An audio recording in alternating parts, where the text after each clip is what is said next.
I'm Daryl Faber. I'm the Director of Parks, Arts and Recreation, and today it's Parks and Arbor Day, Tree City USA 10th year. We're going to introduce some other people as we go along, but first I'm going to turn the mic over to the Mayor, who's going to introduce some of the electeds that are here. Thank you very much, Daryl. Thank you. This really is interesting. Now, I've done 10 of these, and I remember the first one was somewhat like this, but can anybody remember one of our plantings where it was both sunny and fairly warm? No. In the 10 years, that's not happened. Sometimes it's been sunny and it was 38. And if it was warm, it was also raining. So we've not really gotten this kind of a situation so far. This is great. So I do have a couple of our electeds here. Wayne Osborne, John Holman.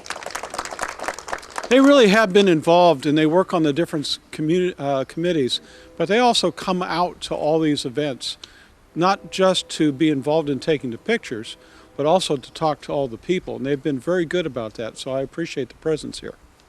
Thank you. Daryl?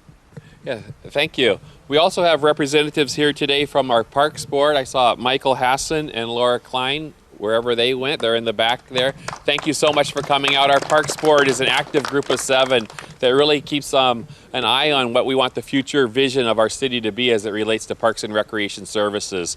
And they work in concert oftentimes with our tree board as well. And you know, I was thinking of saying something prophetic today, and I ran across a Chinese proverb. One generation plants a tree, another gets the shade. And I'm like, oh, that's good. And we have today a Japanese larch. It's going to grow to about 60 feet and provide shade for the next generation here at Game Farm Park. So it's a great choice of trees. At this time, I'd like to introduce Linda Lampkin. And Linda is here, right here, and she is with the Washington DNR, and she's got a presentation for us. Well, thank you. Thank you for inviting me here today. This is a real pleasure to celebrate the 10th anniversary of being a Tree City in Auburn. That's a great accomplishment, and it doesn't come easily to be a Tree City. You have to learn how to take care of your trees. And boy, I look around in this park and I can see that the trees are well tended, well cared for. And that's what Tree City is all about, is it's a beginning of a management plan for your urban forest. And when I say urban forest, that's all the trees around us. We don't normally think that we live in a forest, but we do. It's the trees in your backyard, it's the trees in the park, it's the trees in the street tree, you know, the street trees around you. But they all take to be planted. They need to be cared for and tended so that the hope that we have when we plant them will be realized in 50 or 60 years instead of just kind of patting them on their little heads and walking away and hoping that they'll live. And Auburn has done an excellent job doing that. So to become a Tree City USA, it's a partnership between the state foresters and the Arbor Day Foundation. And it requires 4 different things. And one of them is a tree board or staff. And I believe Auburn has staff as well as a tree board, right? And it also involves a tree ordinance, and you have a tree ordinance. It involves spending money on care and maintenance of trees, which you do. And it also involves proclaiming and celebrating Arbor Day, which we're doing right now. So I have with me, behind my back, something to put on your street tree signs, which I brought extra ones today. Wow. So you're 10 years old today. And it's highly visible. Yes.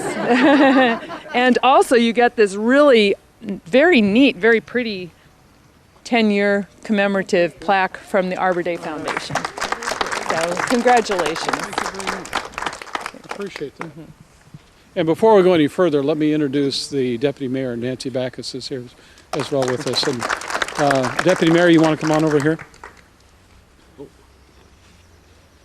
Is this the time for it? It's perfect. Okay. Well, we have celebrated Arbor Day in this community for quite some time. And as the City Council has talked about in the past, they really appreciate the efforts of the Parks Board, the Urban Tree Board, and the Garden Club that has been just fantastic every single year. Matter of fact, they were the ones that were out with me that very first year when we couldn't dig in the dirt, which is the last time we had to dig in the dirt, which I very much appreciated. But we also have another part of this formality that we need to observe, and there is a proclamation. I've read this at council so many times I've almost got it down pat. But it starts off, whereas in 1872, J. Sterling Morton proposed to the Nebraska Board of Agriculture that a special day be set aside for the planting of trees. And this holiday, called Arbor Day now, was first observed with the planting of more than 1 million trees in the state of Nebraska. Whereas in 2013 is the 141st anniversary of this holiday.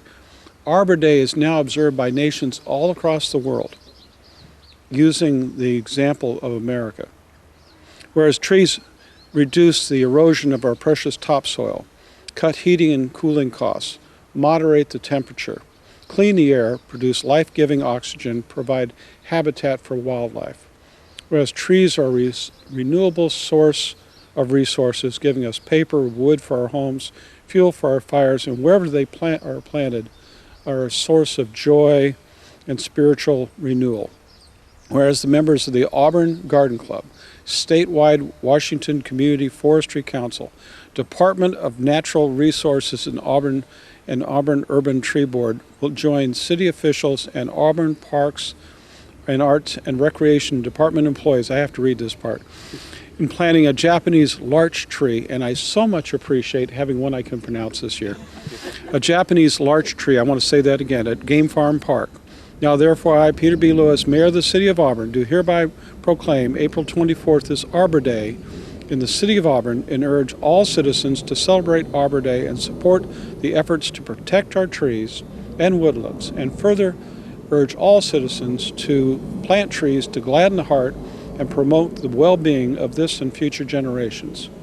That's the proclamation. That's not the spirit of what we do. And the spirit of what we do has made such a difference in our city because we really care about this. I mean, we promote the planting of trees. We do it every single year. We do it without hoping for an award of one kind or another, but enjoying what we can. I wanted to mention one other thing for the future. I heard this up at Green River Community College about an expedition that they had been on, and it really was about economic development in India. But they talked about a nearby area in the Himalayas and living bridges, which really struck me as something to remember. In the Himalayas, they have few resources. They have many trees. They have a lot of rivers and creeks and streams.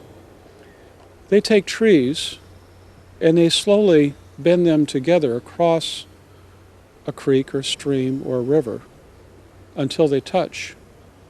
And that's their bridge. It's a living bridge. And it struck me, our trees are art. Nature's art. Our trees are art of a different kind.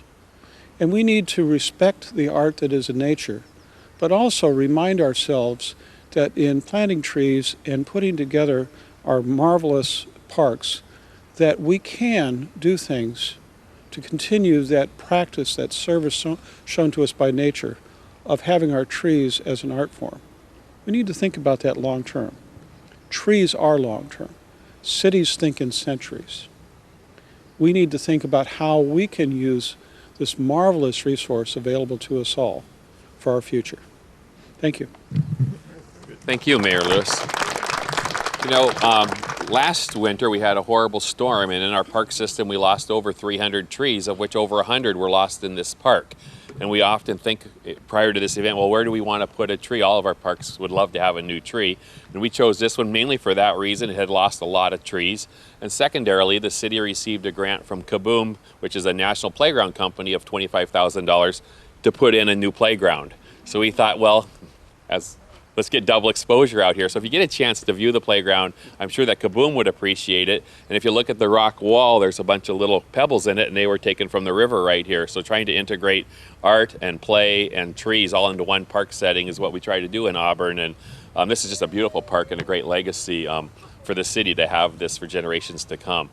So take a look at the playground if you get a chance. It's really an incredible kind of new style of playground. At this time, I'd like to introduce Jan Spear. She's going to be speaking on behalf of the tree board. Bryce couldn't make it today, but they're a great active group, and you give a couple of words as to what we're doing in Auburn as it relates to the tree board. Thank you. I have the pleasure of serving on the Urban Tree Board and have for the last 3 years, as well as being a part of the Auburn Garden Club, and I'm also now part of an active volunteer with the Auburn Valley Humane Society. And what I'm finding is that there's a tremendous crossover and opportunity to enhance our community by looking at our parks and looking at our streets and being a part of the Citizen Action Committee to try to help what I see as educate the community and influence the parks and recreation collaboratively to see what we can do to improve our city. I think our parks are absolutely gems, and this I think it represents the city beautifully. And one of my personal goals, and one on a mission with when I'm on the Urban Tree Board committees, is to discuss how we can greater influence the impact that our trees have on different streets, how those are maintained, as well as within homeowners associations, and in offering them opportunities to be educated from our representatives with the tree board. As well as trying to educate the public in terms of not only planting trees, but planting the right tree, because eventually trees can become a nuisance with the wrong choice. So what we'd like to do going forward is to have trees and sizes of trees that are appropriate for certain kinds of plantings, because any little tree fits anywhere, but they all grow up. So that's when they get lobbed, and that's where we see poodle trees and such that have bad jobs with pruning. So that's one of my sort of passions, is to try to see what we can do to improve the understanding of citizens in that regard. So it's a pleasure to see a new tree here. It'll be interesting to watch it grow. I walk in this park every day. I live right down the street. So I just commend everybody for being involved in the beauty that the city has contributed to my life and to everybody's life as well. So thank you very much. Thank you. Also, I see from the tree board, and Arnie Galley is here, and past tree board member Lynn Elliott, who's also on our farmers market board, and when he's not doing crosswords, he's around in our parks walking his mile. So thanks for coming, and all the other volunteers that are here, especially the garden club. When you see the downtown flower baskets this coming year, they're a big part of that, and so many other projects that we're doing. The memorial at Veterans Park was through the garden club, and just a lot of great things happening in our town.